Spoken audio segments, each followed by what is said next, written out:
What's going on, guys? Mcskillet here with another CSGO video, and today I'll be doing a video about how some skins in CSGO that have a worse condition than another skin can actually look better than the skin with a better condition.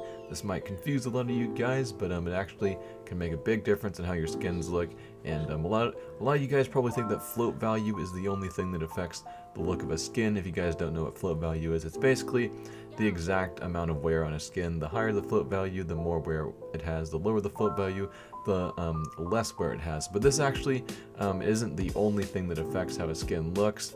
There's actually different positions on every skin for where the skin can get its scratches, and this can make it so a worse condition or higher float skin can look better than a lower float or better condition skin. So that's what I'm going to be covering in this video, and let's get right into the first example of this. So right here, this is the most battle-scarred Op Hyper Beast known to exist.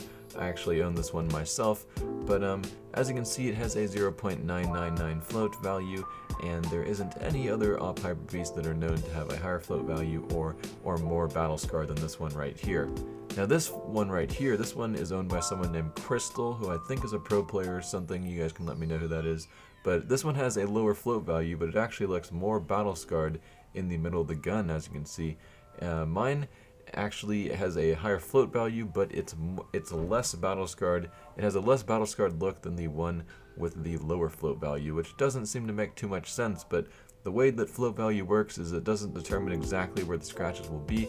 It just determines the overall average amount of wear that your skin will have. So on my skin, I probably have a lot more damage on the other side of the op that's not shown when you're holding it in game, and it also is a little more damage in the front and in the part in front of the little green part, the part that's completely cut off on the other skin though. But overall, the one with the lower float right here actually looks more battle scarred, and this can happen with some other skins as well. But when it comes to skins that are just affected by brightness, like the wear only determines the brightness, such as the laminate AKs, the float value is the only thing that affects it, I believe. I don't believe it's possible for one skin to be darker looking than the other one, even though it has a lower float.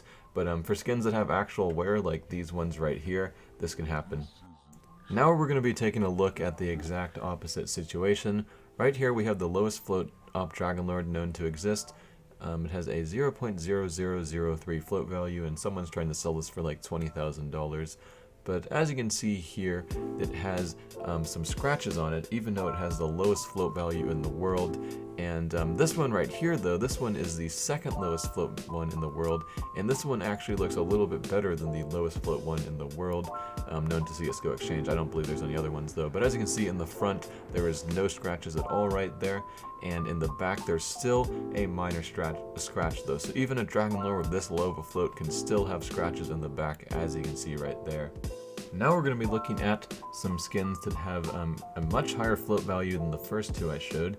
This Dragonlord actually has a 0.01 float, which is much greater than the first two Dragonlords, but this one has 0 scratches on the back, so this one looks cleaner, even though it has a higher float value. And there's even people that have 0.02 float Dragonlords that look cleaner than the lowest float Dragonlord in the world. And this is probably due to these Dragonlords having some minor scratches on the other side instead of having scratches on the side that's shown in game.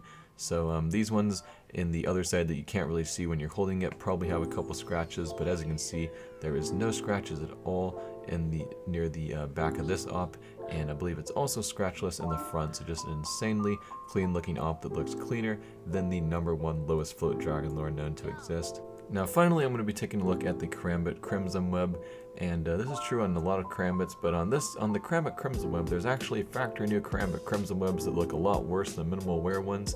As you can see, that factory new one has a massive scratch on the corner, but this minimal wear Karambit Crimson Web is a lot cleaner on the corner and has hardly any scratches. The scratches are much smaller and nicer looking right there. So you can actually get Karambit Crimson Webs that have way cleaner corners than factory new ones, even though they're minimal wear.